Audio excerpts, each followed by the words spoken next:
A paz do Senhor, meus queridos irmãos em Cristo. Meu nome é Nelson Andrade, tenho 75 anos, e aqui em Joinville, Santa Catarina, sou conhecido como o pedreiro da igreja. Passei quase toda a minha vida servindo na Igreja Vida Plena. E sei que muitos de vocês que estão me ouvindo também já dedicaram anos e anos da vida de vocês numa comunidade de fé. Talvez vocês conheçam aquela sensação de chegar no templo antes de todo mundo para abrir as portas, ou de ficar até tarde ajeitando as cadeiras depois do culto. É isso que eu sempre fui, sabe? Um servo simples, daqueles que ninguém repara muito, mas que está sempre ali, com as mãos calejadas e o coração disposto.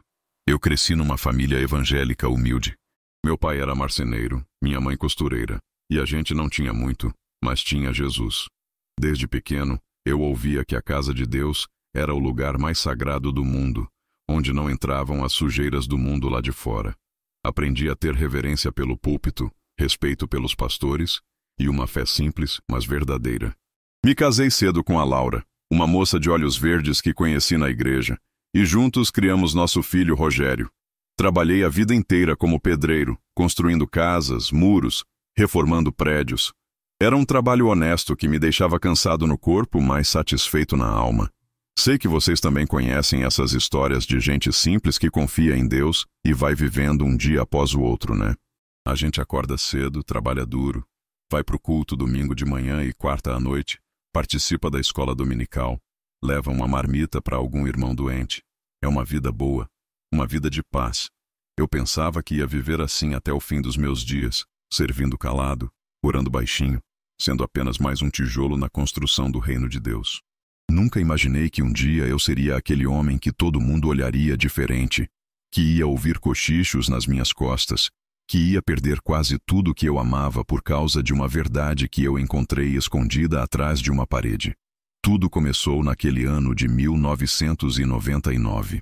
Eu tinha 49 anos na época, já era diácono da igreja havia quase 30 anos, e minha vida seguia naquela rotina tranquila que eu falei. A Laura continuava sendo minha companheira fiel, embora a gente tivesse passado por algumas dificuldades com o Rogério, nosso filho, que tinha se afastado da igreja uns anos antes. Isso doía no nosso coração, mas a gente orava e entregava nas mãos do Senhor, confiando que um dia ele voltaria para o caminho. Num domingo de manhã, durante o culto, o pastor Álvaro anunciou que o templo precisava de uma reforma. A estrutura estava velha, tinha infiltrações, rachaduras, e era necessário fazer uns reparos importantes para manter o prédio seguro. Ele pediu voluntários e doações, dizendo que quanto mais irmãos ajudassem com mão de obra, menos a igreja gastaria. Na mesma hora, eu levantei a mão. Pensei comigo que seria uma forma de retribuir tudo que aquela igreja tinha feito por mim ao longo dos anos. Afinal, eu tinha ajudado a construir aquele templo lá nos anos 70, quando eu ainda era bem jovem. Conhecia cada canto daquele lugar. A Laura não ficou muito feliz quando eu me ofereci. Na volta para casa, ela comentou que eu já trabalhava demais durante a semana e que os domingos e as tardes livres deviam ser para descansar e para a família. Mas eu disse que era trabalho de Deus, que não pesava, e ela não insistiu. Ela sempre foi assim, sabe? Submissa, dedicada, daquelas esposas que apoiavam o marido mesmo quando não concordavam totalmente. Ela acreditava que servir a igreja era servir ao próprio Deus, então não ia se opor. Nas semanas seguintes, comecei a trabalhar na reforma, junto com outros irmãos. Um deles era o João Batista, que todo mundo chamava de seu João da Luz, por causa do bairro onde ele morava. Era um homem negro forte, sempre com um chapéu de palha na cabeça e um sorriso largo no rosto. Ele gostava de contar piada e deixar o ambiente mais leve enquanto a gente trabalhava. A gente se dava bem, e trabalhar com ele tornava os dias mais agradáveis. Eu me lembro do cheiro de cimento fresco, da poeira que grudava na pele suada, do barulho das ferramentas batendo nas paredes. Era um trabalho duro, mas tinha algo de revigorante naquilo tudo. Me fazia lembrar de quando eu era mais novo e tinha ajudado a levantar aquelas mesmas paredes. Sentia como se estivesse fechando um ciclo, contribuindo de novo para a casa de Deus depois de tantos anos. Uma tarde, enquanto a gente trabalhava na região do altar, eu reparei numa coisa estranha. Tinha uma parte da parede ali que parecia diferente das outras. O reboco tinha uma textura meio esquisita, A cor não batia direito com o resto, e quando eu bati com os dedos, o som saiu oco. Chamei o João da Luz e mostrei para ele. Ele encostou o ouvido na parede, bateu também e depois me olhou com aquele jeito dele, meio desconfiado. Disse que parede antiga esconde parede antiga e que era melhor deixar quieto. Mas eu sou pedreiro, irmãos. Não conseguia simplesmente ignorar. Aquilo mexeu com minha curiosidade profissional. O que tinha ali dentro? Por que alguém teria construído uma parede falsa? No fim do dia, quando todo mundo já tinha ido embora, eu fiquei sozinho no templo por mais uns minutos. O sol da tarde entrava pelas janelas e batia naquela parede estranha. Eu me aproximei de novo, bati devagar com os dedos, escutei o eco vazio. Senti um frio na espinha, uma inquietação que não conseguia explicar. Era como se alguma coisa, alguma voz lá no fundo da minha alma, estivesse me dizendo que atrás daquela parede havia algo que precisava ser visto. Algo que tinha sido escondido fazia muito tempo e que agora pedia para vir à luz. Eu não sabia naquele momento, mas aquela parede guardava um segredo que ia mudar minha vida para sempre. Preciso fazer uma confissão antes de continuar. Os fatos que vou contar aconteceram há muitos anos, lá em 1999 para ser mais exato. Minha memória já não é mais tão boa como era, então pode ser que eu confunda alguma data aqui e ali, ou que misture a ordem de alguns acontecimentos menores. Mas os pontos principais, irmãos, esses eu lembro com uma clareza que às vezes até me assusta. Tem coisa que a gente não esquece mesmo querendo, sabe? Tem ferida que cicatriza, mas a marca fica para sempre. Então me perdoem se algum detalhe pequeno não estiver exatamente certinho, mas eu garanto que o que importa de verdade, o coração dessa história, está guardado na minha memória e no meu peito como se tivesse acontecido ontem. Passei os dias seguintes sem conseguir tirar aquela parede da cabeça. Durante o trabalho nas outras partes do templo, meus olhos voltavam sempre para aquele canto perto do altar. O João da Luz deve ter percebido, porque vez ou outra ele me olhava e balançava a cabeça, como quem diz que eu devia deixar para lá. Mas eu não conseguia. À noite, deitado na cama ao lado da Laura, eu ficava pensando, o que teria ali dentro? Por que alguém construiria uma parede falsa numa igreja? Será que era só uma questão de estrutura antiga ou havia algo mais? Na quinta-feira daquela semana, tomei coragem. Cheguei no templo de manhã cedo, antes dos outros, com meu martelo e uma talhadeira. O João da Luz chegou uns minutos depois e me viu parado em frente à parede. Ele se aproximou devagar, com aquele jeito cauteloso dele, e perguntou se eu ia fazer o que ele estava pensando. Respondi que sim, que precisava verificar a estrutura para poder fazer o reparo direito. Ele ficou quieto por um momento, depois disse de novo, com mais ênfase dessa vez, que tinha coisa que era melhor deixar quieta, que parede que alguém fechou tinha motivo, mas eu já tinha decidido. Comecei a bater com cuidado, quebrando o reboco aos poucos. A poeira subia e grudava no suor do meu rosto. O barulho do martelo ecoava no templo vazio, e cada pancada parecia gritar que eu estava fazendo algo errado, algo que não devia. Mas continuei. E então, depois de uns minutos, a talhadeira atravessou. Tinha mesmo um espaço vazio ali dentro. Meu coração disparou. Ampliei a abertura com cuidado, tirando pedaços de reboco e tijolo, até conseguir ver o que havia lá dentro. Era um vão pequeno, do tamanho de um armário estreito, todo empoeirado e escuro. Dentro dele, empilhadas de qualquer jeito, estavam algumas caixas velhas de papelão, amareladas pelo tempo e cobertas de poeira grossa. Tinha também uma caixa de metal enferrujada, daquelas antigas que a gente usava para guardar documento importante. O João da Luz se afastou quando eu comecei a tirar as caixas de dentro.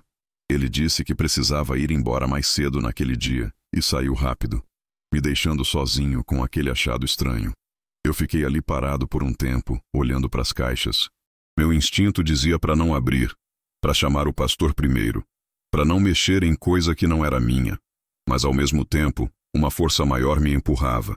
Eu tinha descoberto aquilo, tinha aberto aquela parede, e agora precisava saber o que estava ali dentro.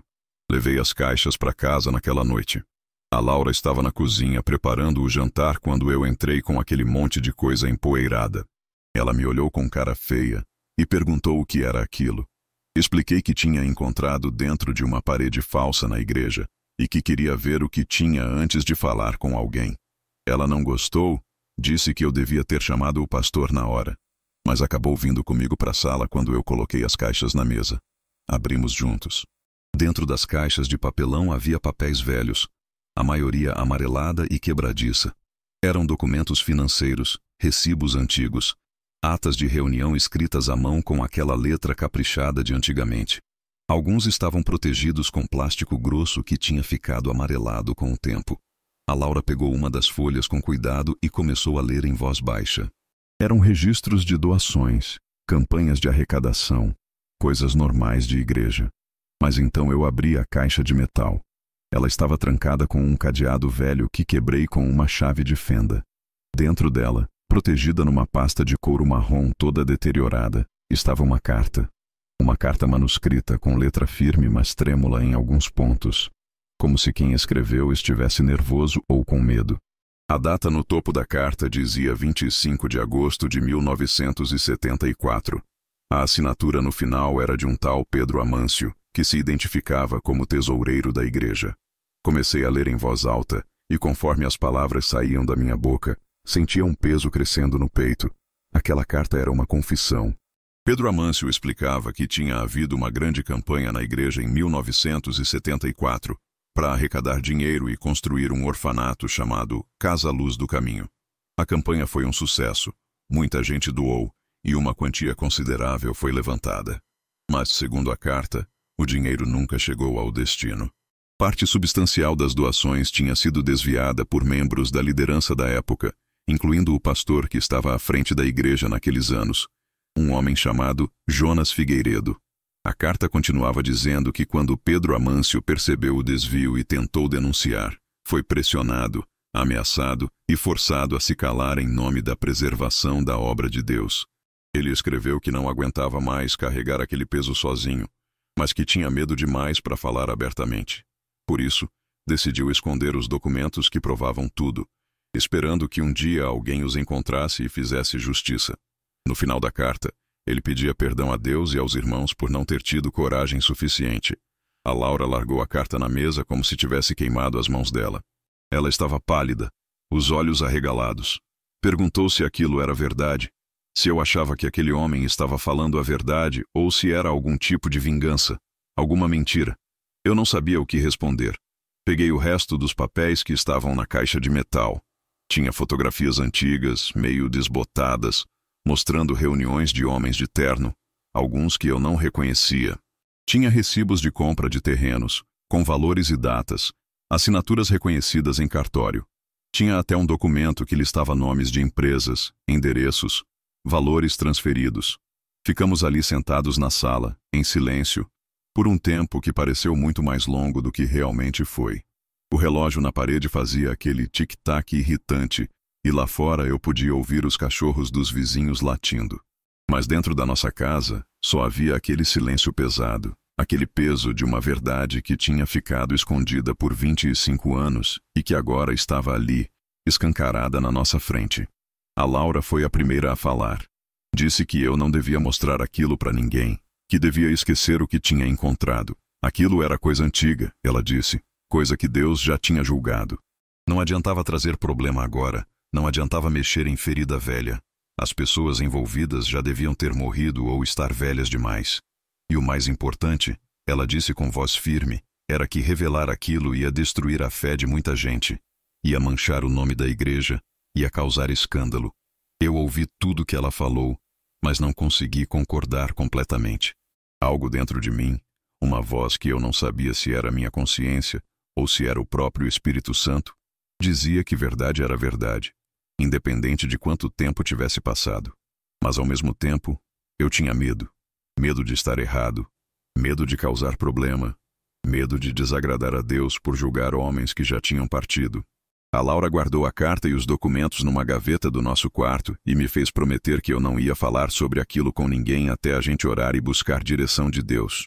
Eu concordei, mas naquela noite não consegui dormir. Fiquei virando de um lado para o outro na cama, sentindo o peso daqueles papéis ali na gaveta, como se eles estivessem gritando para serem vistos, para serem trazidos à luz. E foi assim que começou a tempestade que ia virar minha vida de cabeça para baixo. Nos 3 dias seguintes, Tentei continuar trabalhando na reforma como se nada tivesse acontecido, mas era impossível.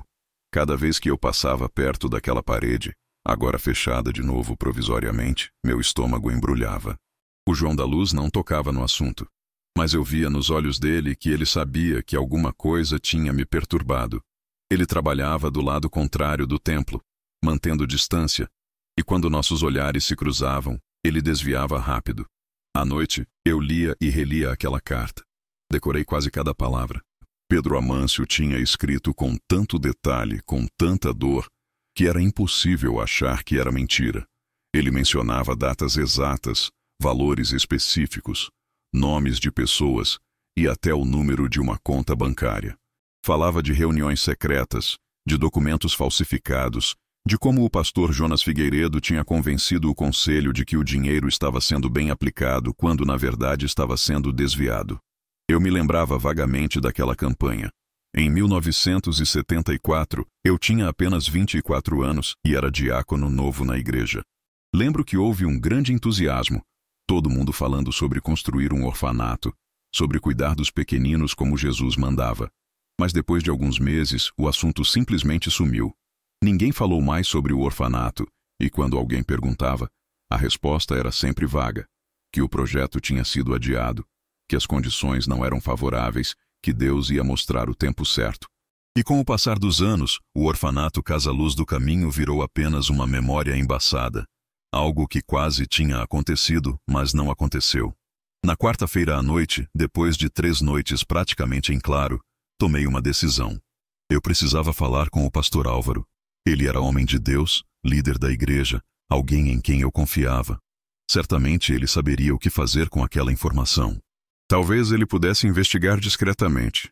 Ou talvez ele me mostrasse que aquilo tudo era mal entendido, que tinha uma explicação razoável. Liguei para a secretaria da igreja na quinta de manhã e marquei uma reunião com o pastor para sexta à tarde. A Laura tentou me convencer a não ir. Durante o café da manhã, ela disse que eu estava mexendo com coisa que não devia, que estava abrindo porta para o inimigo entrar. Mas eu já tinha decidido. Disse a ela que confiava no pastor, que ele ia saber o que fazer. Na sexta, arrumei os documentos principais numa pasta. Não levei tudo, mas levei a carta do Pedro Amâncio e alguns dos recibos que me pareciam mais importantes. Cheguei na igreja às 3 da tarde. A secretária me recebeu com um sorriso e me indicou para esperar. O corredor cheirava a cera de móveis e tinha aquele silêncio de lugar sagrado. Meu coração batia tão forte que eu achava que as pessoas podiam ouvir. O pastor Álvaro me chamou depois de uns 15 minutos. Ele era um homem imponente, moreno de pele parda, sempre bem vestido com terno escuro, cabelo preto penteado para trás com gel. Tinha uma presença que enchia o ambiente, aquela autoridade natural de quem está acostumado a ser obedecido. Me cumprimentou com um aperto de mão firme e me convidou para sentar numa das cadeiras em frente à mesa dele. Comecei explicando com voz nervosa que tinha encontrado uns documentos antigos durante a reforma. Disse que não queria causar problema, mas que achava que ele precisava saber. Entreguei a carta para ele e esperei enquanto ele lia. Vi o semblante dele mudando aos poucos. As sobrancelhas se franziram, a mandíbula ficou tensa, os olhos dele varreram o papel mais de uma vez. O silêncio que se seguiu foi dos mais pesados que já senti na vida. O pastor colocou a carta na mesa devagar, respirou fundo e me olhou com uma expressão que eu não consegui decifrar completamente. Tinha alguma coisa entre preocupação e irritação, entre surpresa e medo. Ele perguntou onde eu tinha encontrado aquilo e eu contei sobre a parede falsa. Ele quis saber se mais alguém tinha visto, e eu disse que só a Laura. Então ele falou, escolhendo as palavras com muito cuidado, que aquilo era assunto extremamente delicado. Disse que eram acusações graves contra servos de Deus que já tinham morrido ou que estavam muito idosos, e que Deus já tinha julgado esse passado. Falou que abrir aquilo agora só ia causar escândalo, dividir a igreja e destruir a fé de irmãos mais fracos que não iam entender.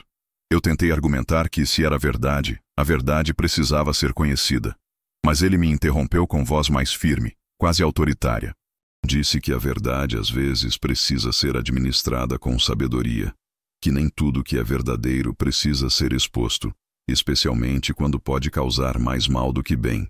Pediu que eu deixasse os documentos com ele, que ele ia orar. buscar direção de Deus e tratar aquilo com a sabedoria necessária. E me instruiu, com um tom que não deixava espaço para discussão, a não comentar com absolutamente ninguém sobre o que eu tinha encontrado.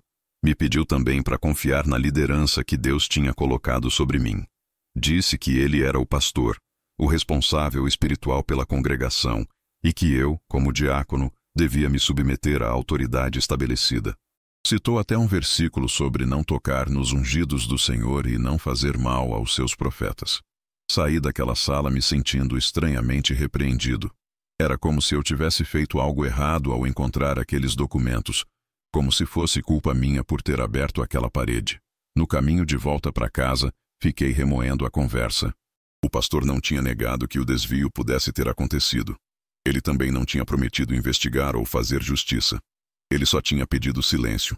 Quando cheguei em casa e contei para Laura, ela pareceu aliviada. Disse que o pastor tinha razão, que a gente devia confiar nele e deixar o assunto nas mãos de Deus. Mas eu não conseguia sentir paz. Passei o fim de semana tentando me convencer de que tinha feito a coisa certa, de que devia mesmo deixar tudo nas mãos do pastor. Mas quanto mais eu pensava, mais inquieto ficava. Na segunda-feira seguinte, quando voltei para a igreja para continuar a reforma, comecei a notar pequenas mudanças. O presbítero Vitor Nogueira, que sempre foi cordial comigo, me cumprimentou de longe, mas não veio conversar como costumava fazer. Durante o intervalo do almoço, alguns irmãos que estavam ajudando na reforma ficaram conversando em grupinho e pararam de falar quando eu me aproximei. E no culto de quarta à noite, tive a sensação clara de que as pessoas estavam me olhando diferente, como se soubessem de alguma coisa. A Laura chegou em casa depois daquele culto visivelmente perturbada. Ela tinha ouvido duas irmãs comentando, no banheiro feminino, que o irmão Nelson andava meio estranho ultimamente, que parecia estar com espírito de contenda, que era bom tomar cuidado. Ela me contou isso chorando, dizendo que as pessoas estavam começando a falar mal de mim, que alguma coisa tinha vazado. Naquela noite, deitado no escuro ao lado da minha esposa que chorava baixinho, percebi que alguma coisa tinha mudado para sempre. A parede que eu tinha aberto não guardava apenas documentos velhos. Ela guardava um segredo que alguém, há muito tempo, tinha decidido enterrar. E agora que eu tinha desenterrado esse segredo, forças que eu nem imaginava que existiam estavam se movendo para enterrá-lo de novo. E para enterrar junto comigo, se fosse necessário. Eu não conseguia parar de pensar naqueles documentos, mesmo depois de ter entregado a maioria deles para o pastor. Mas antes de levar tudo para ele, eu tinha feito uma coisa que agora me parecia profética, embora na época fosse apenas instinto de pedreiro cauteloso. Tinha anotado num caderninho os nomes principais, os endereços dos terrenos comprados em 1974, os valores mencionados, os nomes das empresas. Eram detalhes que minha memória sozinha não ia guardar. Então escrevi tudo com letra caprichada, como meu pai me ensinou quando eu era menino. Aquele caderninho ficava guardado no bolso da minha camisa de trabalho durante o dia e embaixo do colchão à noite. Eu tirava ele de vez em quando e lia as anotações, tentando entender o que tudo aquilo significava. Havia nomes de ruas que eu conhecia, bairros que tinham crescido muito desde os anos 70. Se aqueles terrenos realmente tinham sido comprados com dinheiro da igreja, eles deviam valer uma fortuna hoje em dia. Mas quanto mais eu estudava aquelas anotações, mais o clima em casa piorava. A Laura estava cada vez mais nervosa, mais calada, mais distante. Ela preparava as refeições em silêncio, comia sem olhar para mim e se recolhia para o quarto logo depois de lavar a louça. Quando eu tentava conversar sobre o assunto, ela desviava ou mudava de conversa. Era como se houvesse uma parede crescendo entre nós dois, tijolo por tijolo, e eu não sabia como impedir. Numa quinta-feira à noite, durante o jantar, a parede finalmente ruiu. Estávamos comendo arroz com feijão e um frango assado que ela tinha feito, mas nenhum dos dois estava com apetite de verdade. O silêncio era pesado, quebrado apenas pelo barulho dos talheres no prato. Então, eu cometi o erro de comentar que estava pensando em ir até a prefeitura verificar uns registros de terreno. A Laura largou o garfo com força na mesa. O barulho me fez pular na cadeira. Ela me olhou com uma expressão que eu nunca tinha visto antes, mistura de raiva, medo e desespero. Disse que eu estava obcecado, que aquilo não era de Deus, que eu estava mexendo com o que não devia e destruindo a paz da nossa casa. A voz dela foi subindo de tom conforme falava, E antes que eu pudesse responder, ela já estava gritando que eu estava sendo usado pelo inimigo para destruir a obra de Deus. Tentei explicar com voz calma que eu só queria saber a verdade, que se o dinheiro tinha sido roubado, isso precisava ser corrigido. Mas ela não queria ouvir. Disse que a verdade às vezes machuca mais do que ajuda, que havia coisas que era melhor deixar enterradas. E então ela começou a chorar. Aquele choro desesperado de quem não aguenta mais carregar um peso. Entre soluços, ela me contou que sentia vergonha na igreja, que as pessoas olhavam diferente para ela, que cochichavam quando ela passava. O pior tinha acontecido na terça-feira anterior. A esposa do pastor Álvaro tinha puxado conversa com ela depois do culto de mulheres, e tinha dito, com aquele tom de falsa preocupação, que devia ser muito difícil quando o marido não respeita a autoridade espiritual. A frase tinha sido como um tapa na cara da Laura. Eu não sabia o que dizer. Levantei para tentar abraçá-la, mas ela se afastou. Disse que eu tinha que escolher entre aquela obsessão e o nosso casamento, entre aqueles papéis velhos e a nossa família. Então saiu da cozinha e se trancou no quarto. Ouvi o choro dela através da porta durante horas, mas não tive coragem de insistir. Foi a primeira grande rachadura no nosso casamento depois de 26 anos de união. No sábado seguinte, o Rogério apareceu de surpresa. Ele tinha vindo de Florianópolis visitar a gente, como fazia de vez em quando. Mas dessa vez, o timing não podia ter sido pior. Ele chegou no meio da tarde e encontrou eu e a Laura numa discussão silenciosa, mas tensa na sala. Dava para sentir a tensão no ar, grossa como neblina. Rogério perguntou se estava tudo bem e a Laura desatou a chorar de novo. Saiu da sala quase correndo e foi para o quarto.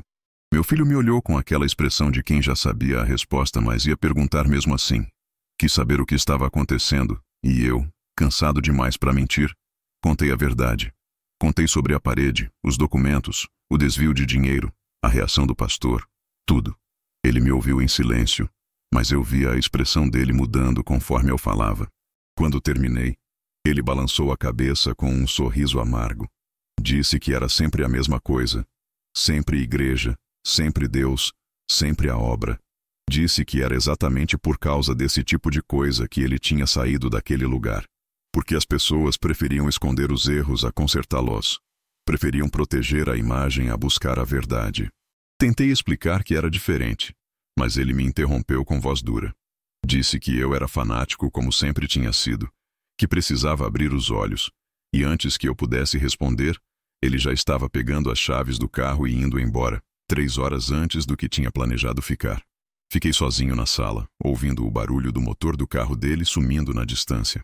Naquela noite entrei em crise espiritual profunda. Ajoelhei no chão da sala, depois que a Laura já estava dormindo, e orei como não orava havia anos. Chorei, implorei, pedi direção divina. Perguntei a Deus se eu estava fazendo a coisa certa ou se estava apenas sendo orgulhoso, teimoso, querendo estar certo a qualquer custo. Jejuei no dia seguinte, bebi só água e passei o domingo inteiro em oração. Mas a resposta que eu esperava não veio. Só havia silêncio. As dúvidas me consumiam como fogo lento. Emagreci 3 quilos naquela semana. Não conseguia comer direito. Não conseguia dormir direito. Foi então que me lembrei da dona Irene Carvalho. Ela era uma irmã idosa da igreja, viúva havia muitos anos, conhecida pela sabedoria serena e pela fé profunda. Fui até a casa dela numa tarde de terça-feira. Era uma casa pequena, mas arrumada, com um jardim cheio de flores. Ela me recebeu com aquele sorriso bondoso dela e preparou um chá de erva cidreira. Só depois, sentada na poltrona de frente para mim, ela perguntou o que me trazia ali. E eu desabafei tudo. A parede, os documentos, a carta do Pedro Amâncio, a reação do pastor, o conflito com a Laura, o distanciamento do Rogério, as dúvidas que me consumiam.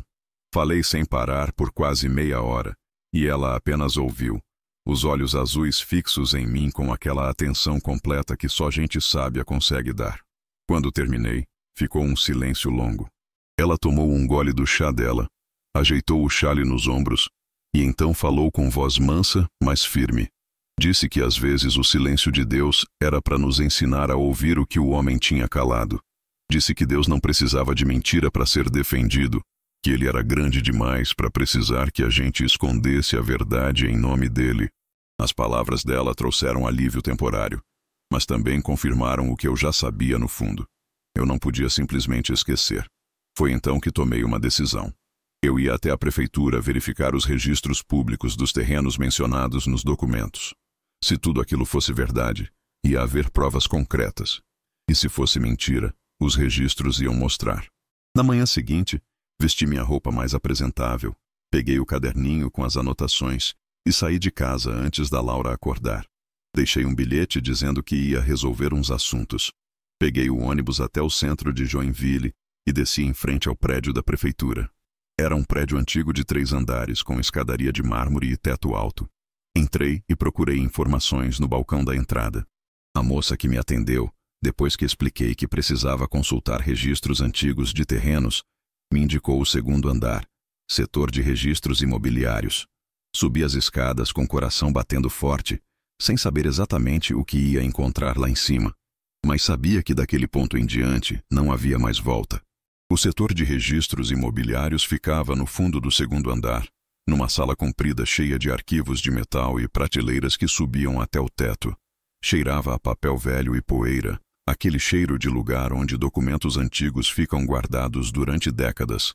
Tinha apenas 3 mesas de trabalho, e em uma delas estava sentada uma mulher jovem, de uns 27 anos, cabelos pretos lisos cortados na altura dos ombros. Ela levantou os olhos quando me ouviu entrar e me cumprimentou com educação profissional. Perguntou em que podia ajudar. Expliquei com voz um pouco nervosa que precisava consultar registros antigos de terrenos comprados em 1974. Ela pegou um bloco de notas e pediu os endereços. Passei para ela as informações que tinha anotado no meu caderninho. Percebi que ela me observava com atenção enquanto eu falava. Devia ter notado meu nervosismo, porque depois de anotar tudo, ela perguntou se havia algum problema legal envolvido. Hesitei. Podia ter mentido, inventado uma história qualquer, mas algo me disse que devia ser honesto. Então contei a verdade. Disse que estava investigando uma possível irregularidade que tinha acontecido na minha igreja décadas atrás, que tinha encontrado documentos escondidos durante uma reforma e que precisava verificar se as informações eram verdadeiras. Ela me ouviu com expressão cética.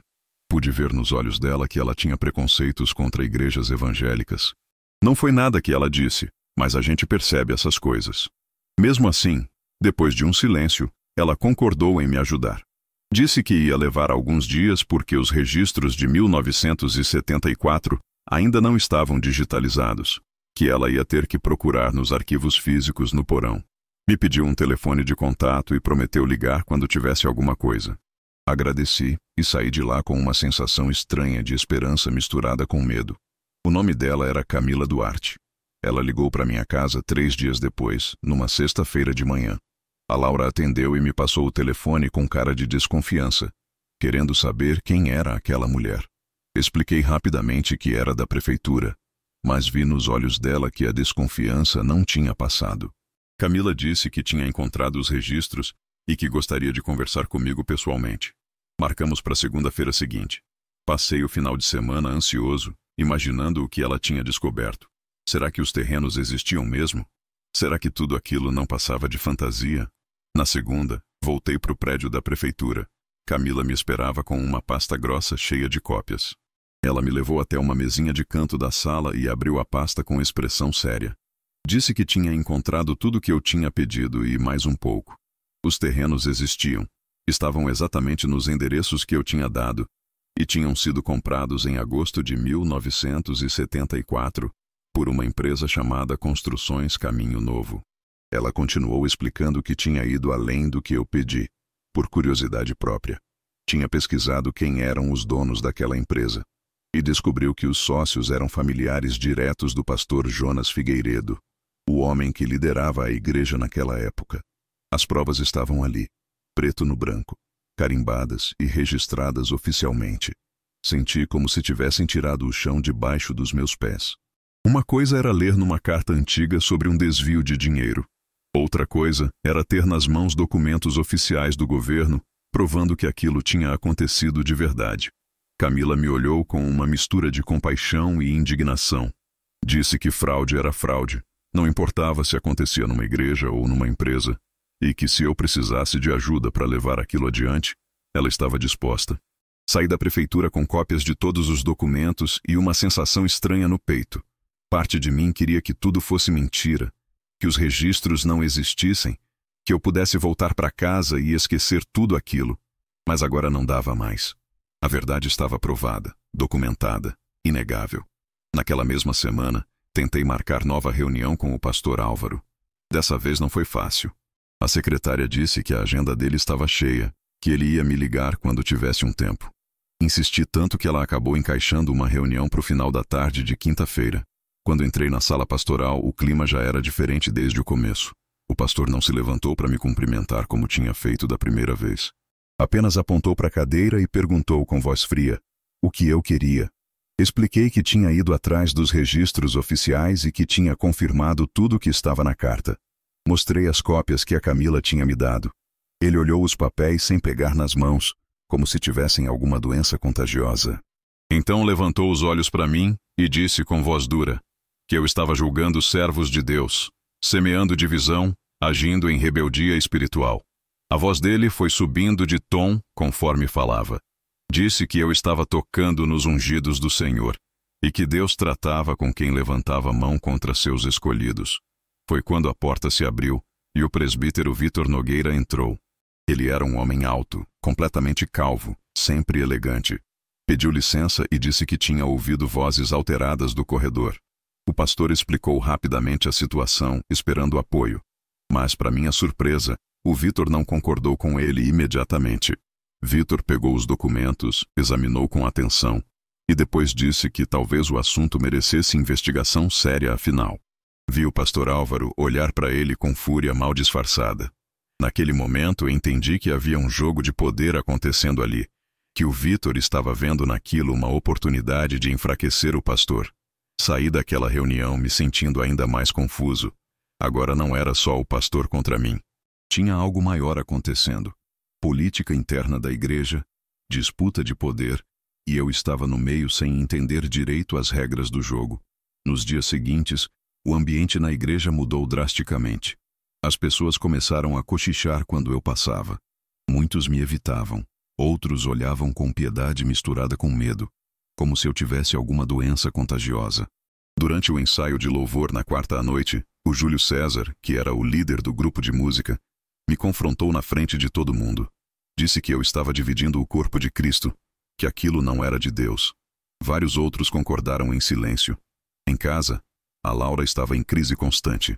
Chorava todos os dias. Dizia que o casamento estava sendo destruído, que a igreja que tinha sido a vida inteira dela estava desmoronando.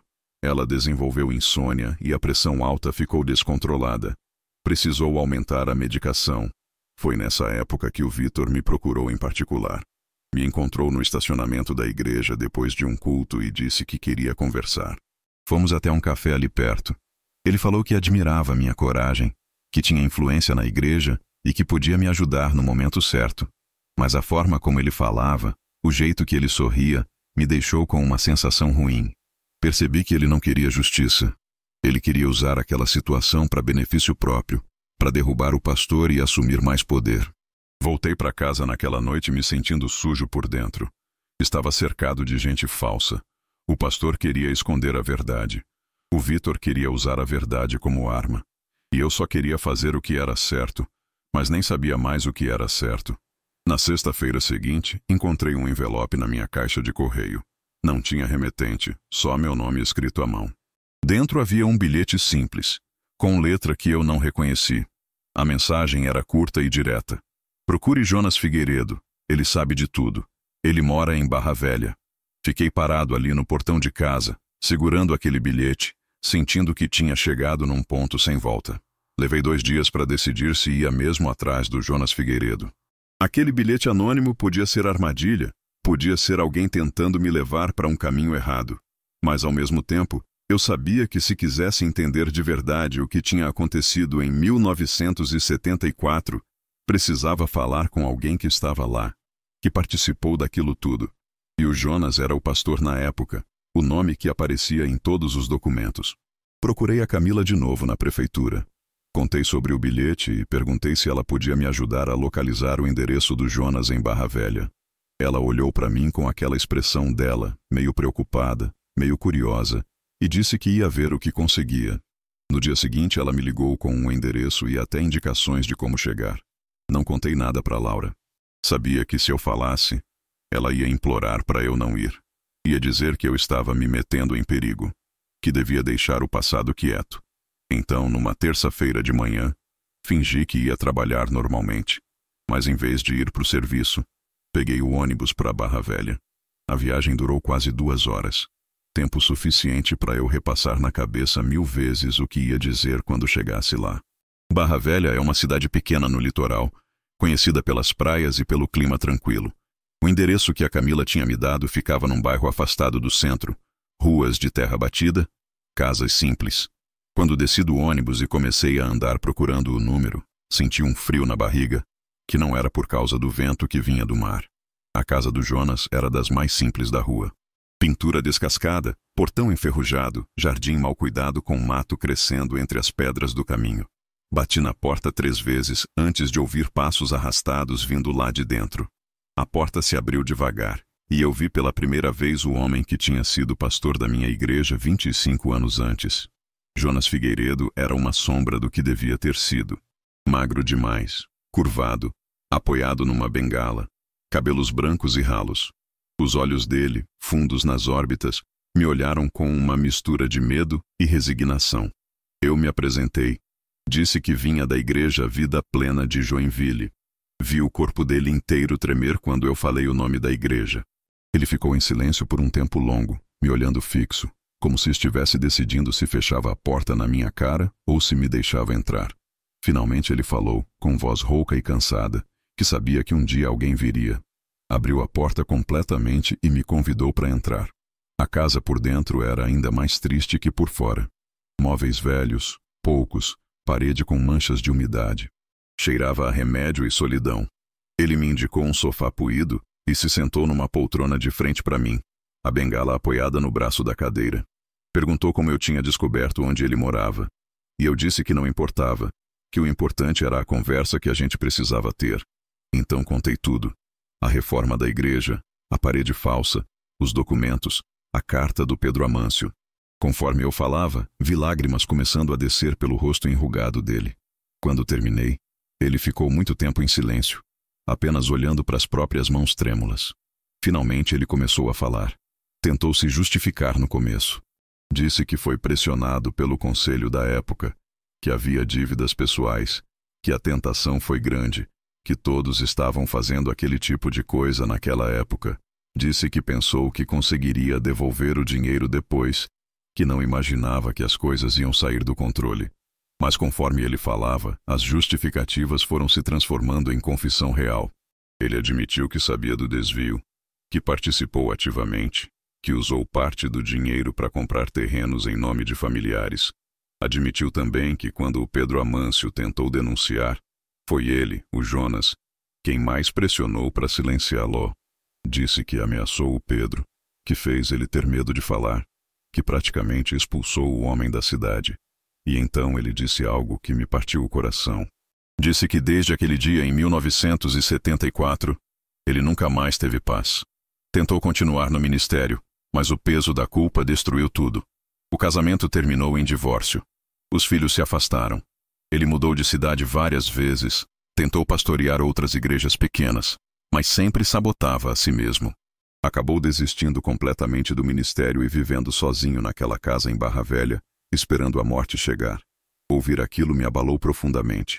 Eu tinha ido até ali com raiva, querendo respostas, talvez até querendo confrontar o homem que tinha roubado dinheiro da igreja.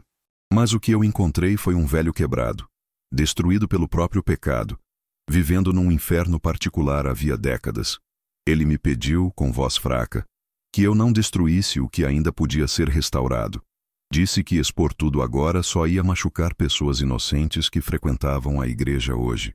Gente que não tinha nada a ver com o que aconteceu no passado. Eu fiquei dividido. Parte de mim entendia o que ele dizia, mas outra parte sabia que verdade não pode ficar enterrada só porque incomoda. Antes de eu ir embora, ele foi até um armário velho no canto da sala e tirou de lá um envelope amarelado. Disse que tinha escrito aquilo fazia anos, Uma confissão completa de tudo o que tinha acontecido, com nomes, datas, valores. Disse que estava morrendo de câncer, que os médicos tinham dado poucos meses de vida e que queria acertar as contas com Deus antes do fim. Me entregou o envelope e pediu que eu fizesse o que achasse certo. A viagem de volta para Joinville foi das mais pesadas da minha vida. Fiquei o tempo todo olhando pela janela do ônibus, vendo a paisagem passar, mas sem ver nada de verdade. Minha cabeça girava com tudo que o Jonas tinha falado. Justiça e misericórdia pareciam dois pesos numa balança, e eu não sabia qual devia pesar mais. Quando cheguei em casa já era noite. A Laura estava na sala, e pelo olhar dela, vi que ela sabia que eu não tinha ido trabalhar. Perguntou onde eu estive o dia todo. Não tive forças para mentir.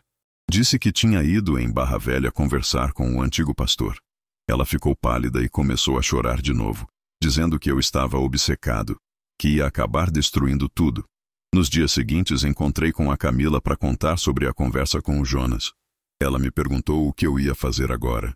Eu disse que não sabia. Ela ficou me olhando com aquela intensidade dela, e então falou que se eu decidisse levar aquilo adiante, ela me ajudaria no que fosse preciso. Foi nessa mesma semana que recebi a notícia de que a dona Irene tinha sido internada com pneumonia grave. Fui visitar ela no hospital. Ela estava deitada na cama, fraca, com máscara de oxigênio, mas quando me viu, seus olhos brilharam. Segurou minha mão com força surpreendente e disse que a verdade pode doer, mas a mentira mata devagar. Me pediu para fazer o que era certo, independente do preço. Enquanto isso, o presbítero Vitor continuava se aproximando de mim. Ligava para minha casa, me procurava na igreja, insistia que devíamos usar as provas estrategicamente, escolher o momento certo para o máximo impacto. Cada vez ficava mais claro para mim que ele não queria justiça. Ele queria poder. Cheguei em casa numa sexta à tarde e encontrei a Laura chorando descontroladamente na sala.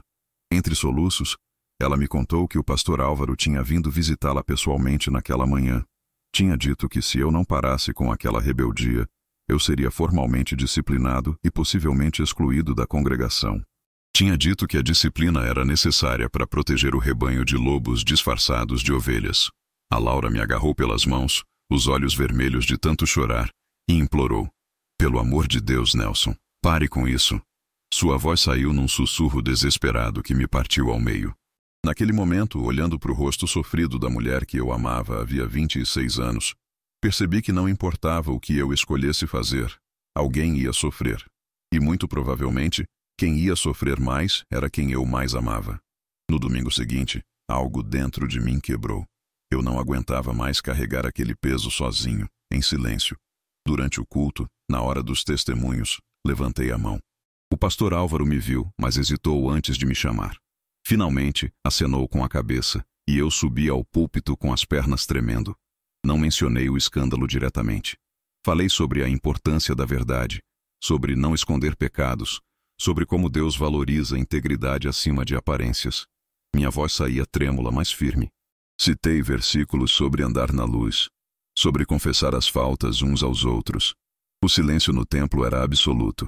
As pessoas me olhavam com expressões que variavam entre curiosidade e desconforto. Não cheguei nem na metade do que queria dizer. O pastor Álvaro se levantou bruscamente e me interrompeu com voz alta e autoritária. Disse que acreditava que eu estava espiritualmente perturbado e que não devia falar naquele momento. Pediu que eu me sentasse. O constrangimento foi absoluto. Centenas de olhos fixos em mim, um silêncio pesado como chumbo. Desci do púlpito humilhado, as bochechas queimando de vergonha. A Laura estava sentada na terceira fileira, o rosto pálido, os olhos cheios de lágrimas. Passei direto por ela e saí do templo. Ouvi seus passos atrás de mim, mas não parei. Só queria sumir dali. Ela me alcançou no estacionamento, chorando, perguntando por que eu tinha feito aquilo, por que eu não conseguia simplesmente ficar quieto. Não consegui responder. Entrei no carro e dirigi até em casa em silêncio. Ela chorou o caminho todo. Quando chegamos, cada um foi para um cômodo diferente. Eu fui para o quintal, ela se trancou no quarto. O telefone começou a tocar 1 hora depois e não parou mais. A Laura atendia e desligava na cara das pessoas. Eram irmãos querendo saber o que tinha acontecido, fofocando, julgando. Nos dias seguintes, A história se espalhou pela comunidade evangélica de Joinville como fogo em mato seco. Nelson Andrade tinha subido no púlpito e causado escândalo. Nelson Andrade estava em rebeldia. Nelson Andrade estava sendo usado pelo inimigo. As versões variavam, mas todas me colocavam como vilão. Comecei a ser tratado como traidor. No supermercado, a irmã Lucimar me viu no corredor de massas e virou para a direção oposta, fingindo que não tinha me visto. No banco, enquanto esperava na fila, 2 homens da igreja estavam atrás de mim conversando sobre aquele diácono problemático, sem perceber que eu estava ali ouvindo tudo. No trabalho, 3 clientes cancelaram serviços que tinham contratado. Um deles foi honesto e disse que tinha ouvido coisas sobre mim na igreja e preferia não se associar. Em casa, o clima era de velório. A Laura e eu mal conversávamos. Preparávamos nossas próprias refeições em horários diferentes. Passávamos um pelo outro como fantasmas. A tensão crescia a cada dia, pesada e sufocante. Na quinta-feira à noite, a situação explodiu. Estávamos na sala, eu tentando ler a Bíblia, ela assistindo a novela no volume mais alto que o normal. De repente ela desligou a televisão e se virou para mim com uma fúria que eu nunca tinha visto nela antes. Gritou que eu tinha escolhido estar certo em vez de salvar nosso casamento. Disse que eu tinha destruído tudo que construímos em 26 anos por causa de papéis velhos e orgulho. Eu tentei explicar que não era orgulho, que era convicção, mas ela não quis ouvir. Disse que estava morrendo por dentro, que a pressão era insuportável, que eu tinha arruinado a vida dela. Respondi, também gritando pela primeira vez em anos, que não podia simplesmente fingir que não tinha visto aquilo, que não podia viver mentindo. Ela gritou de volta que às vezes era preciso escolher entre estar certo e estar em paz. Disse que eu tinha escolhido estar certo e agora ia viver sozinho com minha razão. Naquela noite ela dormiu no quarto de hóspedes e continuou dormindo lá. Os dias seguintes foram de silêncio gélido. Passávamos um pelo outro sem falar, sem olhar. O casamento tinha acabado, mesmo ainda morando na mesma casa. Na terça-feira seguinte, acordei de madrugada com a Laura gemendo de dor. Acendi a luz e vi ela segurando o peito, o rosto contorcido, suor escorrendo pela testa. Estava tendo dificuldade para respirar. Entrei em pânico. Ajudei ela a se vestir às pressas e a levei para o hospital. No pronto-socorro, os médicos foram rápidos. Crise hipertensiva grave, disseram. Pressão arterial nas alturas, risco de infarto ou AVC. Internaram ela imediatamente. Enquanto eles trabalhavam, eu fiquei no corredor, as pernas bambas, o coração disparado. Um médico veio conversar comigo. Disse que o estresse estava literalmente matando minha esposa, que se ela não reduzisse a pressão emocional, o corpo dela não ia aguentar.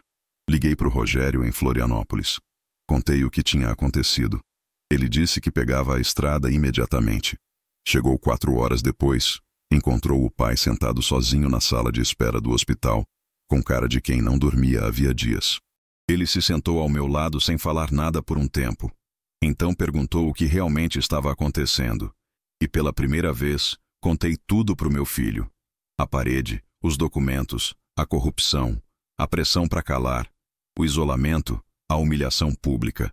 Ele me ouviu em silêncio, sem me interromper uma vez sequer. Quando terminei, ele ficou quieto por muito tempo. Então disse algo que eu nunca vou esquecer. Disse que ele tinha se afastado da igreja anos atrás porque tinha visto um líder humilhar uma família pobre que não conseguia pagar o dízimo integral. Ninguém tinha feito nada. Todos tinham fingido que não viram. Ele disse que se eu estava lutando contra esse tipo de coisa, talvez ele tivesse me julgado errado a vida toda. Foi o primeiro momento de conexão real entre nós em anos. Não resolveu tudo, mas abriu uma porta que estava fechada havia tempo demais. Ele ficou comigo no hospital o dia inteiro. Quando a Laura teve alta à noite, ele nos levou para casa e ficou mais alguns dias. Mas a alegria daquele reencontro foi interrompida por uma notícia devastadora. A dona Irene, que ainda estava internada com pneumonia, teve complicações. Os pulmões dela não estavam respondendo ao tratamento. Fui visitá-la assim que soube.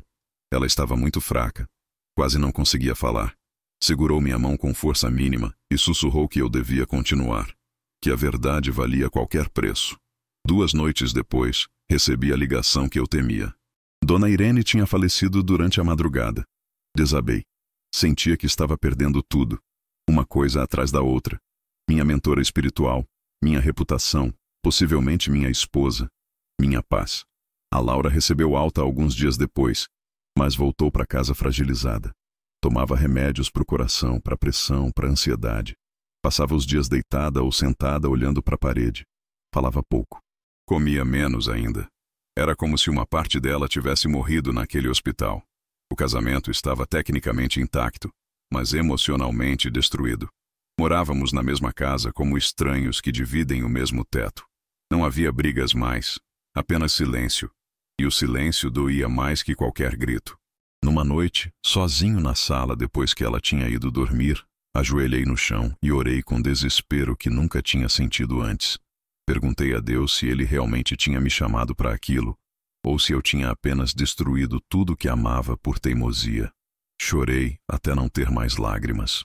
Implorei por um sinal, por uma resposta, por qualquer coisa que me dissesse que eu não estava completamente enlouquecido. Mas só havia silêncio.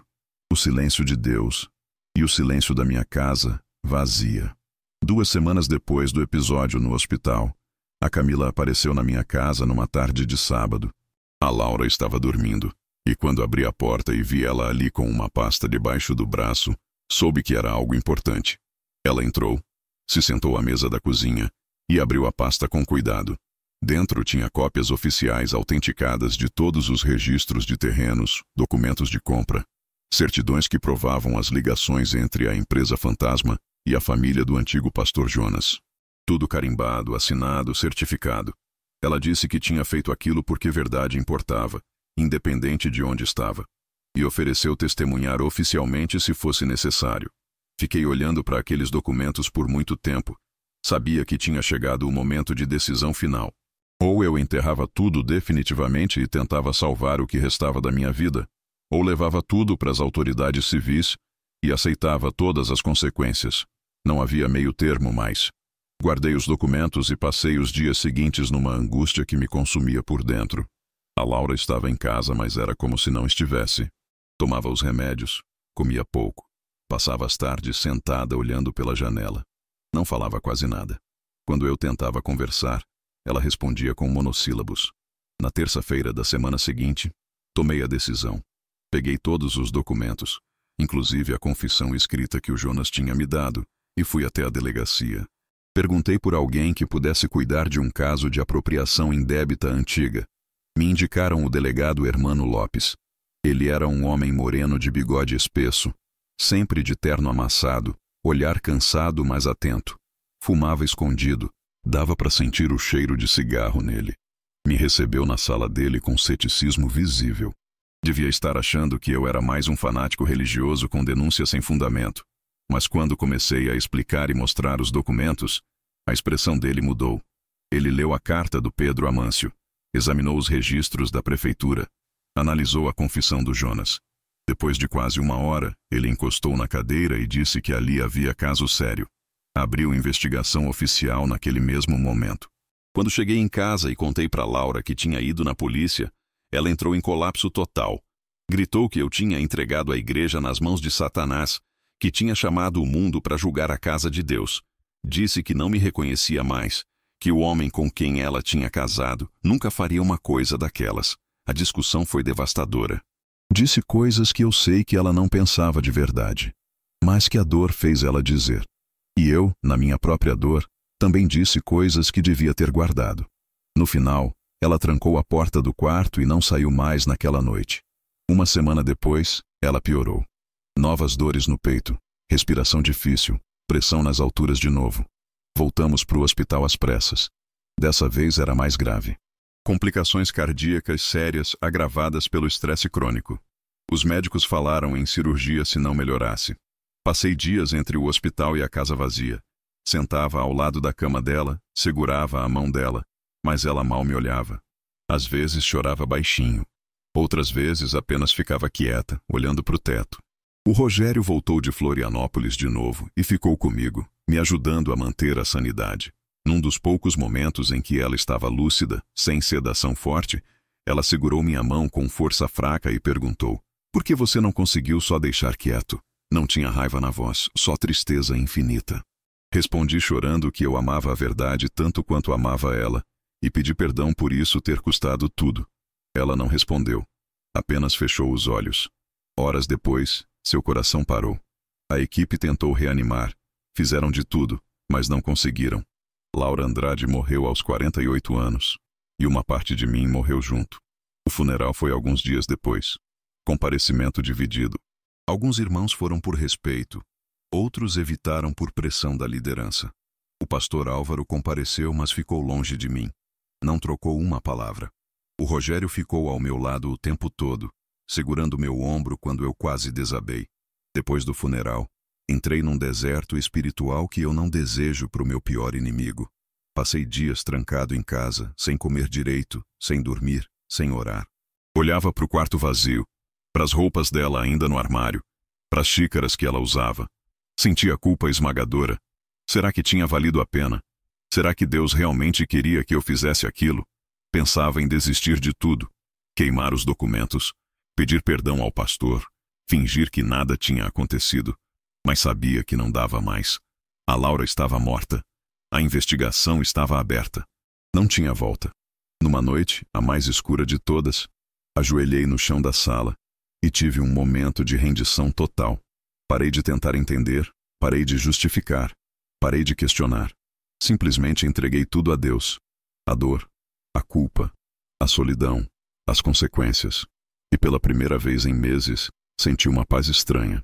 Não era felicidade. Era a aceitação profunda de que eu tinha feito o que precisava fazer, mesmo custando tudo. Semanas depois do funeral, o delegado Hermano me ligou. Disse que os registros tinham sido confirmados oficialmente, que havia provas suficientes. Agora era investigação formal. Eu ia precisar prestar depoimento oficial e a liderança da igreja seria convocada. O escândalo não podia mais ser escondido. A delegacia cheirava a café velho e papel. O delegado Hermano me recebeu numa sala pequena com mesa de metal e cadeiras desconfortáveis. Tinha uma gravadora antiga em cima da mesa. Ele apertou o botão vermelho e começou o interrogatório oficial. Perguntou tudo nos mínimos detalhes. Como eu tinha encontrado os documentos, o que eles continham, quem já sabia, quais tinham sido as reações da liderança, por que eu tinha demorado tanto para procurar a polícia. Respondi tudo com honestidade. Contei sobre a parede falsa, a carta do Pedro Amâncio, a visita ao Jonas, as tentativas de me silenciar. Falei das ameaças veladas, do isolamento social, da humilhação pública. Hermano ouvia atento, fazendo anotações, voltando em alguns pontos para confirmar detalhes. Depois ele me explicou os aspectos legais. Os crimes de 1974, o desvio original, estavam prescritos penalmente. Mas a ocultação atual e a apropriação continuada dos bens podiam ser processadas.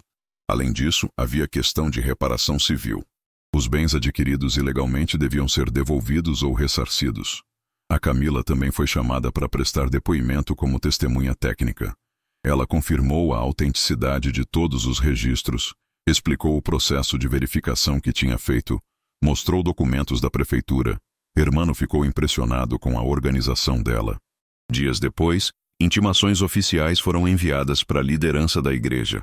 Pastor Álvaro e presbítero Vitor foram convocados para prestar esclarecimentos. A notícia se espalhou pela igreja como bomba. A polícia estava investigando a Igreja Vida Plena por causa do Nelson Andrade. A reação foi explosiva. Parte da congregação me via como traidor definitivo.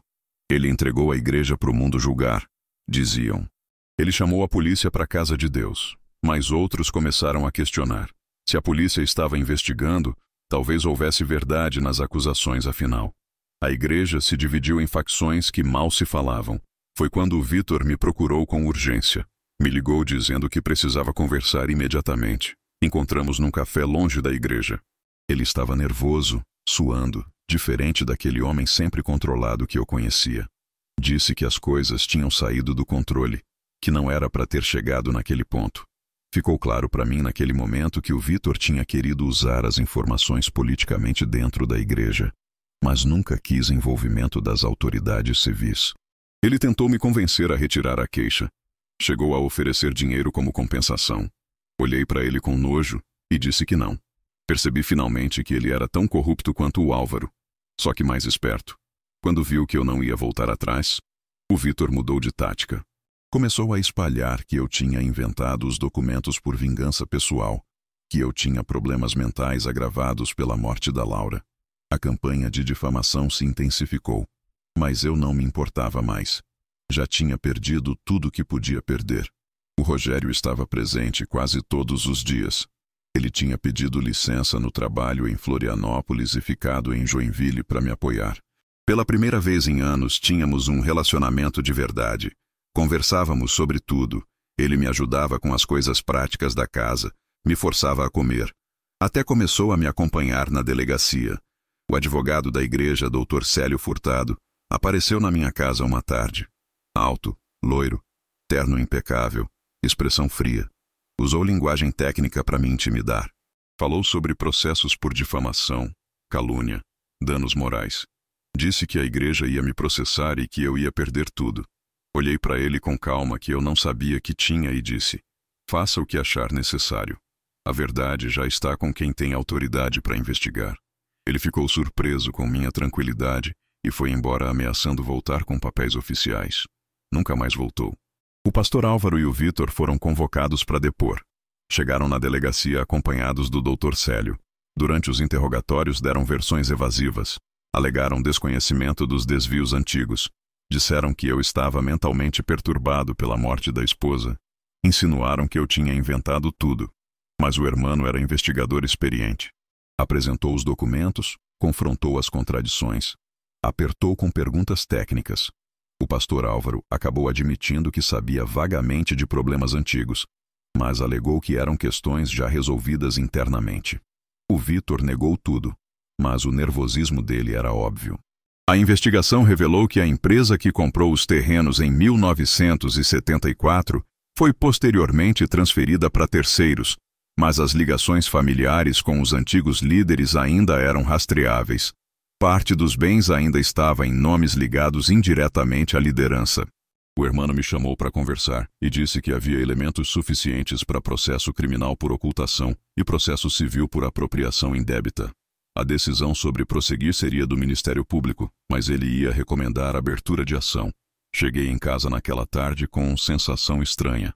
Não era alívio, não era vitória. Era apenas cansaço profundo. Estava sozinho na casa vazia quando o telefone tocou. Era um número que eu não conhecia. Atendi. A voz do outro lado era fraca, cansada. Era o Jonas Figueiredo. Ele disse que tinha sabido da investigação e que queria vir pessoalmente a Joinville. Disse que precisava fazer a parte dele enquanto ainda tinha tempo. Eu sabia o que aquilo significava. O confronto final estava chegando.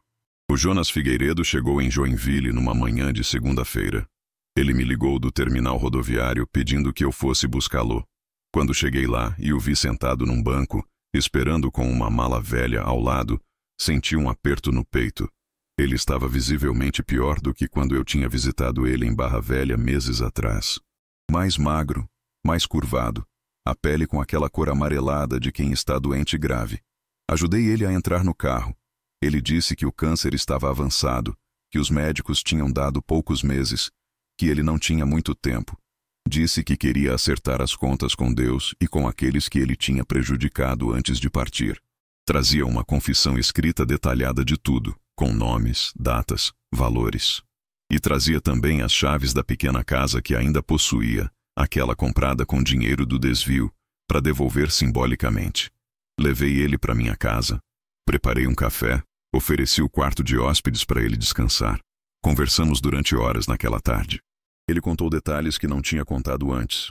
Admitiu coisas que tinha tentado esconder. Falou de como a culpa tinha destruído a vida dele aos poucos. Como tinha perdido tudo que amava por causa daquele pecado escondido. Nos dias seguintes procurei o pastor Marcos. Ele era um líder jovem, de uns 29 anos, que a convenção regional tinha indicado temporariamente para mediar a crise na igreja. Diferente do pastor Álvaro, o Marcos era humilde, transparente, aberto ao diálogo. Quando expliquei que o Jonas queria fazer confissão pública, ele disse que era necessário fazer uma assembleia extraordinária da congregação. Não podia ser num culto regular. Era assunto sério demais. A assembleia foi marcada para o domingo seguinte à noite. A notícia se espalhou rápido. Quando chegou o dia, o templo estava lotado. A atmosfera era pesada, densa, como o ar antes de tempestade. Metade da congregação já tinha abandonado a igreja nas últimas semanas. Os que permaneciam estavam divididos, confusos. Alguns com raiva, outros com medo, todos querendo respostas. O pastor Marcos abriu a reunião explicando a gravidade da situação e a necessidade de transparência total. Disse que a igreja tinha vivido debaixo de mentira durante tempo demais e que agora era a hora da verdade, custasse o que custasse. Então ele me chamou para falar primeiro. Subi ao púlpito com as pernas tremendo. Era a primeira vez em meses que eu pisava ali. Olhei para a congregação e vi rostos conhecidos. Alguns me olhavam com compaixão, outros com raiva, outros com curiosidade. Respirei fundo e comecei a falar. Não falei com raiva nem com tom de acusação. Falei com serenidade dolorida de quem tinha pagado preço alto demais pela verdade. Expliquei tudo cronologicamente. A reforma da igreja, a parede falsa, os documentos escondidos, a carta do Pedro Amâncio, a investigação na prefeitura, a confirmação das provas, a tentativa de silenciamento, a decisão de procurar a polícia. Falei devagar, com clareza, sem exagerar nada. Apenas contei os fatos como tinham acontecido. A reação foi mista. Alguns começaram a chorar baixinho. Outros gritaram que eu estava mentindo, que aquilo era difamação. Outros ficaram em silêncio absoluto, processando o que estavam ouvindo. O pastor Álvaro tentou me interromper, levantando da cadeira e dizendo que aquilo era julgamento humano sobre coisas espirituais. Mas o pastor Marcos o cortou com firmeza. Disse que tinha chegado o momento da verdade e que o pastor Álvaro ia ter a vez dele de falar depois. Então foi a vez do Jonas. Ele subiu ao púlpito com dificuldade, apoiado na bengala. Cada degrau um esforço visível. O silêncio que tomou conta do templo quando ele chegou lá em cima foi dos mais pesados que já senti. Muitos ali não sabiam quem ele era. Outros, os mais velhos, se lembravam dele como o pastor de décadas atrás. Jonas começou a falar com voz trêmula, mas clara. Confessou tudo publicamente. Disse que tinha participado do desvio em 1974, que tinha usado dinheiro da igreja para benefício próprio, que tinha pressionado o tesoureiro Pedro Amâncio ao silêncio quando ele tentou denunciar, que tinha mentido para a congregação durante anos. Disse que o arrependimento tinha chegado tarde demais, mas que era genuíno, que ele tinha vivido no inferno da culpa por 25 anos e que agora, diante da morte, queria fazer o que era certo. Ele tirou do bolso as chaves da pequena casa que ainda possuía e as colocou em cima do púlpito. Disse que aquela propriedade tinha sido comprada com dinheiro roubado e que ele queria devolvê-la. A congregação estava em choque absoluto. Vi gente chorando abertamente, outras com as mãos na boca, outras simplesmente paralisadas sem saber como reagir. Depois foi a vez do pastor Álvaro. Ele subiu tentando controlar a narrativa, mantendo aquela postura autoritária dele. Disse que tinha tentado proteger a igreja de escândalo desnecessário, que tinha agido pensando no bem da obra, que tinha usado de sabedoria pastoral para não expor pecados antigos. Mas as palavras dele soavam ocas, vazias, e a presença do delegado Hermano, que estava ali como observador oficial, já que a investigação estava em andamento, impedia que ele mentisse descaradamente. Sob pressão crescente, o pastor Álvaro acabou admitindo. Disse que tinha sabido do desvio antigo anos antes, que tinha encontrado documentos quando assumiu o pastorado e que tinha escolhido esconder tudo para preservar a fé dos membros. Tentou justificar dizendo que Deus tinha lhe dado sabedoria pastoral para decidir não expor, mas ninguém estava comprando aquela história mais. Foi quando o presbítero Vitor foi confrontado. Várias testemunhas confirmaram que ele tinha tentado usar a situação politicamente, que tinha se aproximado de mim oferecendo apoio falso só para derrubar o pastor e assumir mais poder. O Vitor tentou negar, mas quando viu que não tinha jeito, simplesmente se levantou e saiu da reunião em silêncio furioso. Ninguém tentou impedi-lo. E então aconteceu algo que ninguém esperava. A Zuleika, filha do pastor Álvaro, que estava sentada no meio da congregação, se levantou de repente. O rosto dela estava vermelho, encharcado de lágrimas. Ela gritou para o pai com voz quebrada. Eu sempre soube que tinha algo errado. Sempre. E então desmaiou. Vários membros correram para socorrê-la. A cena foi devastadora. Ver aquela moça jovem desabando sob o peso da verdade sobre o próprio pai partiu o coração de muita gente ali. O pastor Edmundo, representante da convenção regional, tomou a palavra.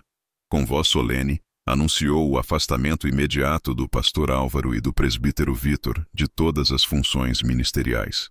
Disse que investigação interna denominacional seria aberta paralelamente à investigação civil e que todos os bens recuperados através da justiça seriam destinados ao propósito original, a construção do orfanato Casa Luz do Caminho. O pastor Álvaro foi escoltado para fora do templo. Alguns membros ainda tentaram defendê-lo, dizendo que ele era homem de Deus e que não merecia aquilo, mas a maioria estava em choque demais para reagir. A reunião terminou em clima pesado, mas também com alívio estranho, como quando uma ferida infectada é finalmente aberta e limpa. Dias depois, enquanto eu estava em casa tentando processar tudo o que tinha acontecido, recebi uma visita inesperada. Era o Júlio César, o líder de louvor que tinha me confrontado meses atrás, dizendo que eu estava dividindo o corpo de Cristo. Quando abri a porta e vi ele ali, com os olhos vermelhos de quem tinha chorado muito, não sabia o que esperar.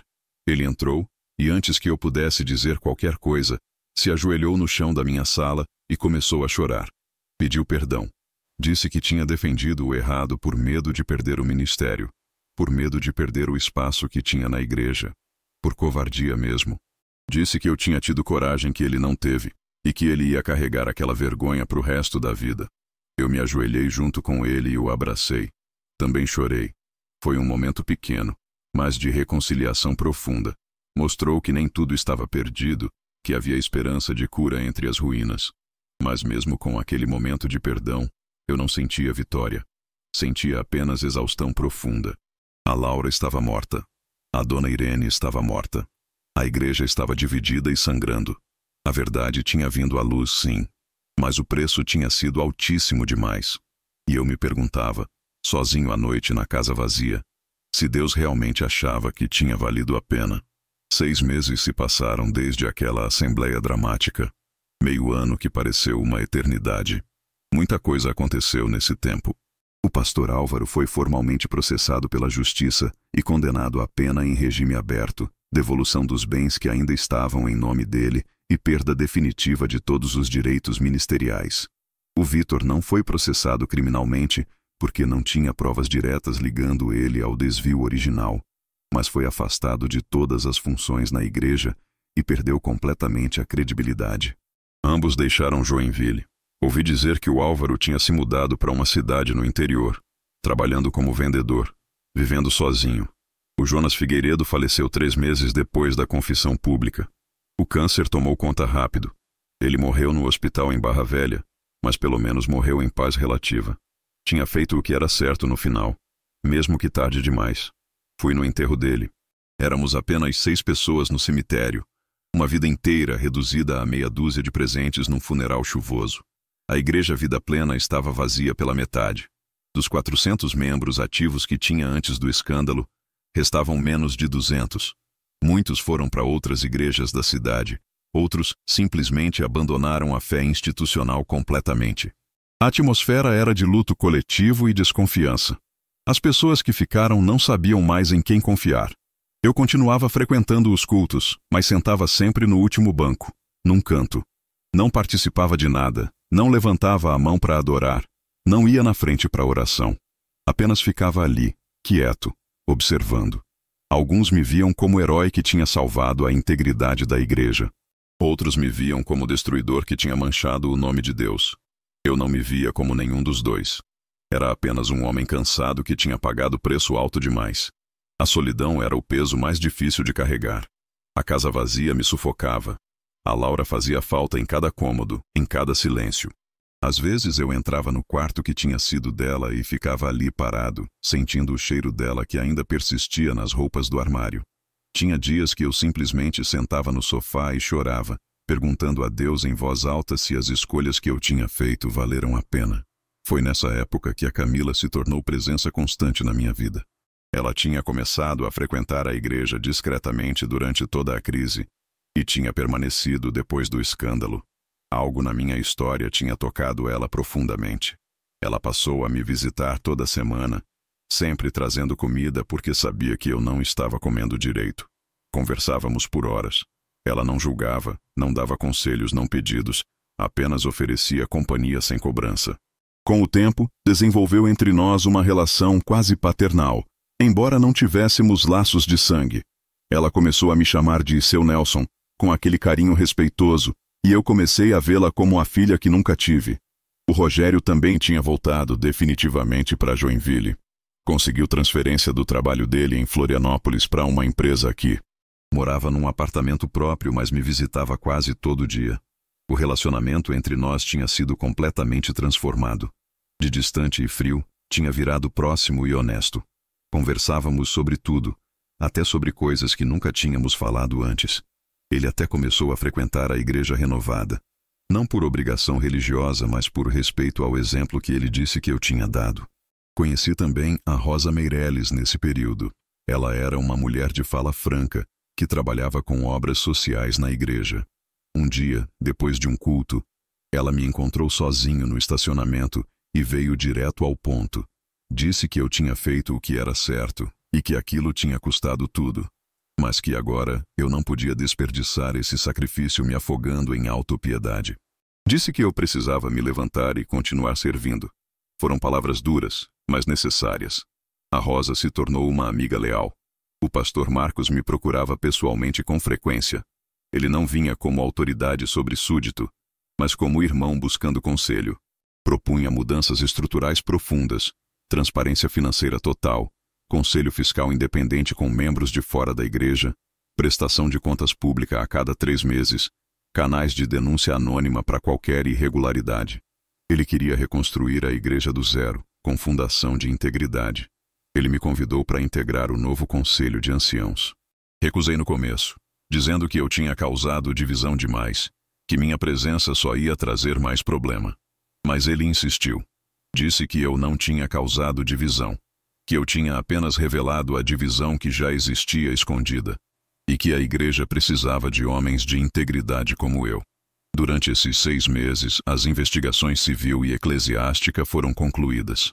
Os bens recuperados, que incluíam terrenos vendidos, propriedades devolvidas e valores ressarcidos, somavam aproximadamente R$350 mil. O dinheiro foi depositado numa conta especial da igreja com uso exclusivo. Construção do orfanato Casa Luz do Caminho. O pastor Marcos convocou uma assembleia para decidir oficialmente sobre o orfanato. A proposta foi aprovada por unanimidade dos membros que restavam. Pela primeira vez em décadas havia um senso de propósito coletivo renovado. Algo bom estava nascendo de tanta dor. Foi decidido também que o espaço onde existia a parede falsa seria transformado numa pequena sala da memória. Uma placa explicaria resumidamente o que tinha acontecido. Não para alimentar vergonha, mas para lembrar às futuras gerações que transparência e integridade eram valores inegociáveis. E então aconteceu algo que me emocionou profundamente. A Camila declarou publicamente durante um culto que queria ser batizada.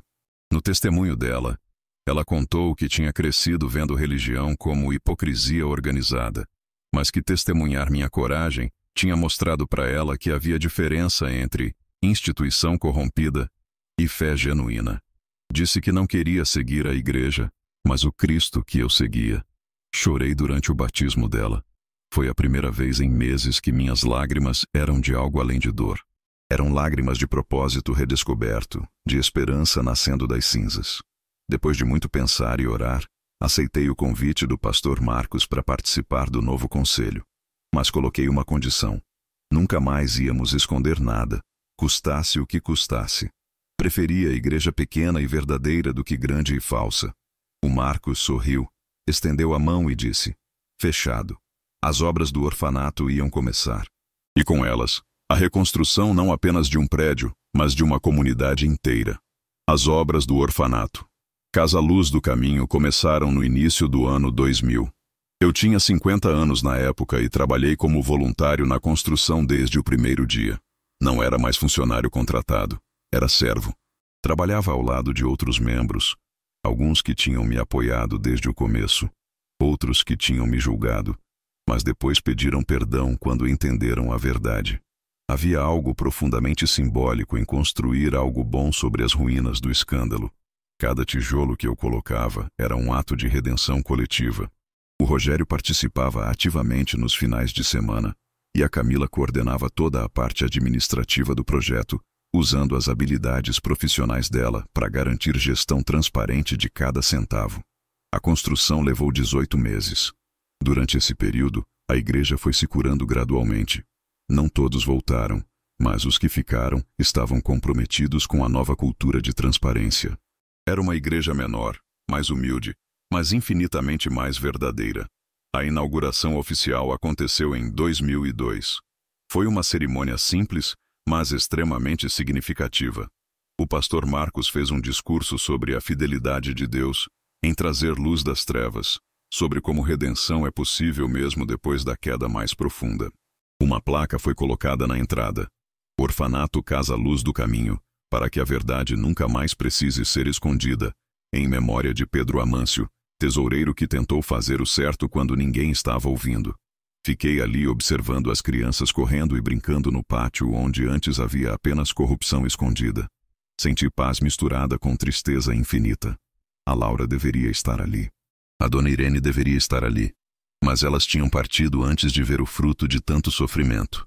Foi na inauguração que a Zuleika, filha do pastor Álvaro, apareceu discretamente. Depois de anos afastada, ela tinha retornado. Me procurou e pediu perdão em nome do pai que nunca tinha feito isso. Explicou o processo de cura dela, a terapia, a reconstrução de uma fé saudável. Ofereceu-se para trabalhar como pedagoga voluntária no orfanato. Abracei ela chorando. Era redenção acontecendo na geração seguinte. Os anos seguintes foram de reconstrução lenta, mas firme. A Igreja Vida Plena cresceu de novo, mas com cultura completamente diferente. Transparência virou marca registrada. O orfanato atendeu dezenas de crianças, tornando-se referência regional. Continuei voluntário ativo até onde minha idade permitiu. O Rogério se casou, teve filhos, e os criou conhecendo a história do avô. Meus netos cresceram ouvindo sobre a importância da integridade. A Camila se tornou diretora administrativa oficial do orfanato, casou com um membro da igreja e adotou uma criança. O pastor Marcos permaneceu como líder por 2 décadas, transformando a igreja num modelo de gestão ética. A sala da memória virou lugar de oração e reflexão. Novos membros sempre eram levados ali para conhecer a história. Não como peso de vergonha, mas como lembrança de que verdade e integridade valem qualquer preço. E agora, em 2025, eu tenho 75 anos. Meus cabelos estão completamente brancos. Meu corpo cansado, mas meu espírito está em paz. Vivo sozinho, mas não solitário. O Rogério e a família visitam constantemente. A Camila passa quase todo dia. E a igreja me cerca de cuidado.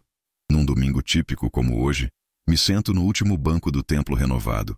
Olho pela janela e vejo o orfanato ao lado, crianças brincando no pátio ensolarado.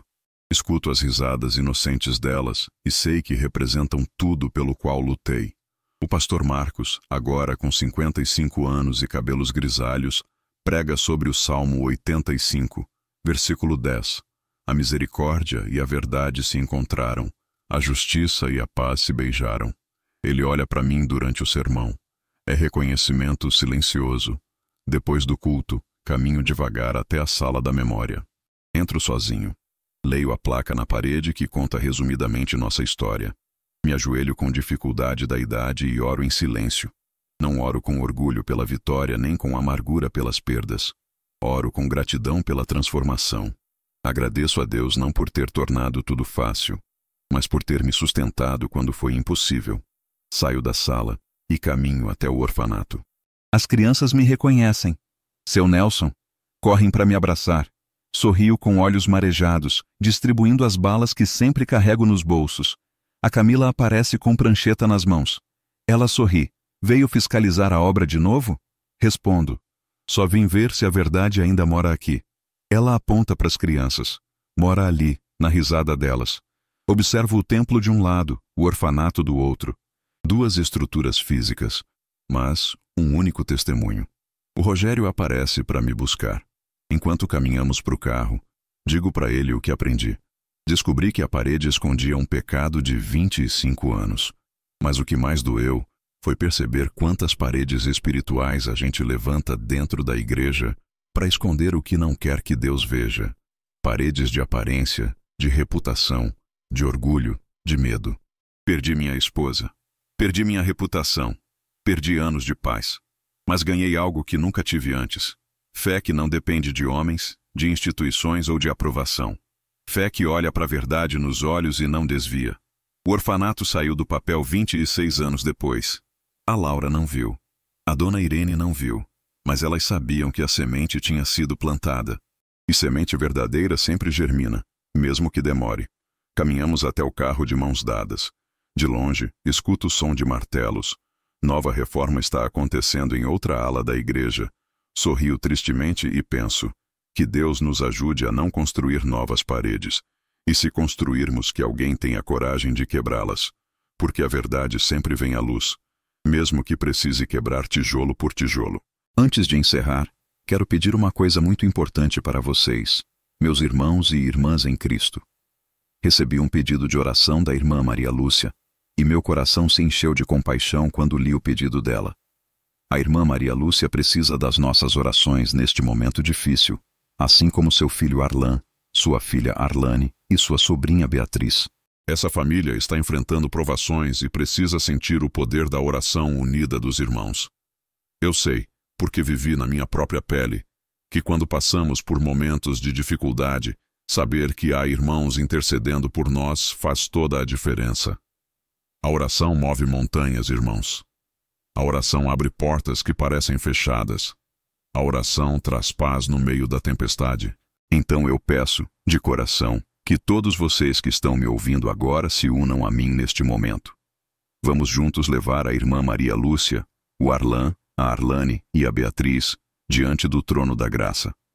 Vamos pedir que Deus derrame bênçãos sobre essa família, que os proteja de todo o mal, que traga saúde para seus corpos, paz para seus corações e provisão para todas as suas necessidades. Que o Senhor seja refúgio e fortaleza para eles em todo o tempo. Se você está me assistindo agora, pare um momento comigo. Junte suas mãos, feche seus olhos e vamos orar juntos. Pai amado, em nome de Jesus, nós te pedimos pela vida da irmã Maria Lúcia, do Arlan, da Arlane e da Beatriz. Senhor, tu conheces cada necessidade, cada dor, cada angústia.